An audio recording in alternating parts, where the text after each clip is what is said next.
সংসদে ২০২৬-২৭ অর্থ বছরের বাজেট পেশ করেছেন অর্থমন্ত্রী। এবার সর্বোচ্চ অর্থাৎ ১৫.৩৯% বরাদ্দ রাখা হয়েছে সামাজিক নিরাপত্তা খাতে, যা মোট জিডিপির ২.১১%। গত বছরের তুলনায় বরাদ্দ বেড়েছে ২৭,৫০০ কোটি টাকার বেশি। স্বল্প আয়ের মানুষ, বিশেষ করে নারীদের অর্থনৈতিকভাবে আরও শক্তিশালী করতে সবচেয়ে বেশি বরাদ্দ ফ্যামিলি কার্ডে। আমাদের সামাজিক নিরাপত্তা কর্মসূচির লক্ষ্য হল নির্বাচনী প্রতিশ্রুতি অনুযায়ী সাধারণ মানুষের জীবনযাত্রার মান উন্নয়নে এবারের বাজেটে সামাজিক নিরাপত্তা খাতে সর্বোচ্চ গুরুত্ব দিয়েছে সরকার।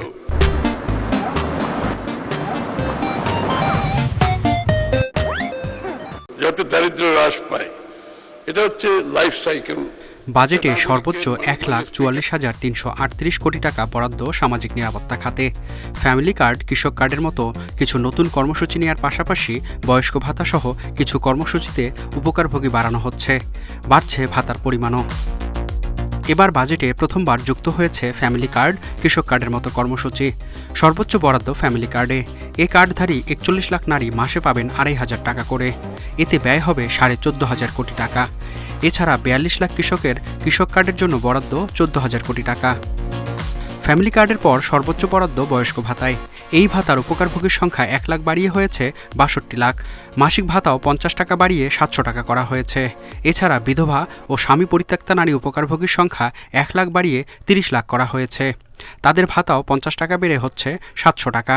২০৩০ সালের মধ্যে পর্যায়ক্রমে ফ্যামিলি কার্ড কার্যক্রম দেশব্যাপী বিস্তৃত করা হবে। ইতিমধ্যে পাইলট কার্যক্রম শুরু হয়েছে। আগামী অর্থ বছরে ৪১ লক্ষ নারীকে ফ্যামিলি কার্ড প্রদান করা এবং এর বিপরীতে ১৪,৫০০ কোটি টাকা বরাদ্দ প্রস্তাব করছি। বাজেটে প্রতিবন্ধী ভাতাভোগীর সংখ্যা ও ভাতা দুটি বাড়িয়েছে সরকার। ভাতা পাবেন ৩৯ লাখ। প্রতিবন্ধী শিক্ষার্থীর সংখ্যা ৮১,০০০ থেকে বাড়িয়ে ১ লাখ এবং মাসিক ভাতার হার বাড়িয়ে প্রাথমিক স্তরে ১,০০০ টাকা এবং উচ্চতর স্তরে ১,৪০০ টাকা করা হয়েছে। ৬৫ বছরের ঊর্ধ্বে সিনিয়র সিটিজেনদের জন্য ট্রেনে সম্পূর্ণ ফ্রি এবং মেট্রো রেলের ভাড়ার ২৫% ছাড় দেওয়া হবে। প্রথমবার ভাতার আওতায় আসছে বেকার শ্রমিকরা। ১৫,০০০ বেকার শ্রমিককে মাসিক ৫,০০০ টাকা করে নগদ অর্থ সহায়তা দেবে সরকার। তবে বছরে ৩ বার এ সহায়তা পাবেন তারা। এজন্য বাজেট বরাদ্দ ৩০,৩১,০০,০০০ লাখ টাকা। বিভিন্ন সামাজিক সুরক্ষা প্রকল্পের উপকারভোগী নির্বাচনে স্বচ্ছতা নিশ্চিত করে এ খাতকে আরও আধুনিক ও টেকসই করার আশ্বাস অর্থমন্ত্রীর। মেহেদী হাসান, ইন্ডিপেন্ডেন্ট নিউজ, ঢাকা।